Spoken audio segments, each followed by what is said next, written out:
February 2013, ang DOST, the Secretary himself, launched ang pinakabago naming 5-year umbrella program na tinatawag na Smarter Philippines. Smarter, as parang yung lagi natin naririnig dyan. Smarter Philippines. The program intends to continue the program intends to continue to permeate science and technology in finding a smarter way of doing things.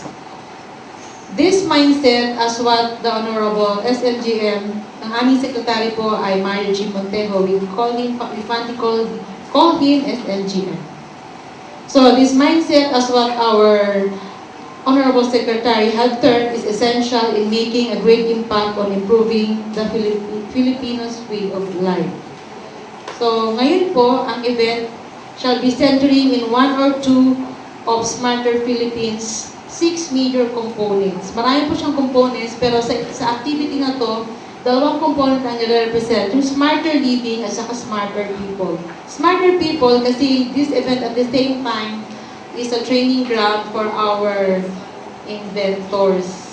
Yung student inventors ng high school, college, at saka yung professional inventors. Kaya po smart people. Smart living kasi po we invent, or we discover, or we make new innovations to make life to make life more comfortable, to have better ways of doing things. Kaya we call it smarter living naman po. Sa isa pong trip sa Taiwan, nandun po yung napakalaking rebulto ni Chiang Kai-shek. Siya po yung father of Taiwan. Alam naman po natin, abanting bansa ng Taiwan. Doon po sa ilalim ng kanyang rebulto, may nakalagay doon ng mga Chinese character, 3. Na-interest po kami, ng secretary, at tinanong namin yung aming host, ano ba ibig sabihin yung 3 character na yan? Doon sa rebulto ni Chiang Kai-shek. Ang ibig sabihin pala ng 3 yun ay democracy, ethics, science. So doon po ang bedrock ng mga bansa tulad ng Taiwan. Siyensya. Alright? Ngayon, magtataka po tayo. Sasabihin natin, bakit hindi tayo maging gano'n? Ano? Bakit tayo? Yun na nga po ang ginagawa po natin ngayon. Alright? Kanina po, maganda yung panawagan ni Dr. Tagiba. Pagkat kailangan magtulungan po lahat tayo para mangyari po ito. Ito po ay hindi nile-legislate ng gobyerno. Hindi mo sinasabi ng gobyerno, tayo lahat maging scientist. Hindi po ito ile-legislate ng gobyerno na dapat po maging inventor tayo. O dapat mag-innovate tayo. Hindi po yan gagawin. Wala hong gobyernong gumawa niyan. Ang mabibigay po ng gobyerno, mabigyan po ng direksyon at makatulong po sa pag-provide po ng pinaka-basic sinasabi nating enabling technologies. At buksan ng pagkakataon para po sa mga kabataan tulad na ng nandito upang umusbong po ang inobasyon dito sa atin. Innovation. Ayun, nakita niyo na po itong aking slide. Innovating for the poor. Dahil yan po ang malaking panawagan po dito sa ating bansa.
sa ating pong mga bisita ngayong hapon, sa judges, board of judges, sa mga taga-media, sa mga taga-STII, DOST, sa mga estudyante, mga inventor, at sa ating pong mga bisita ngayong hapon.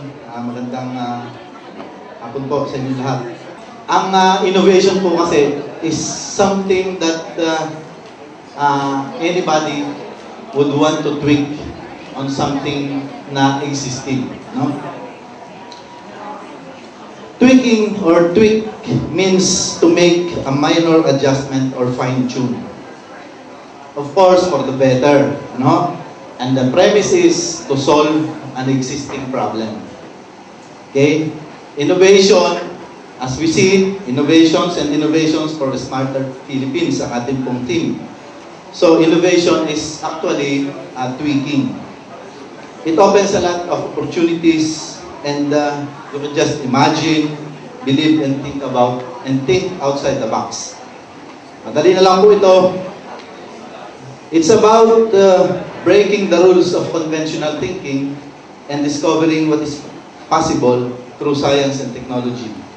The challenge for us is to level up and develop marketable products and services with the goal of boosting our economy, anchored in efficiency, competitiveness, and sustainability.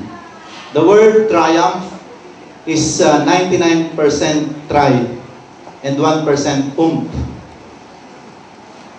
Congratulations and God bless.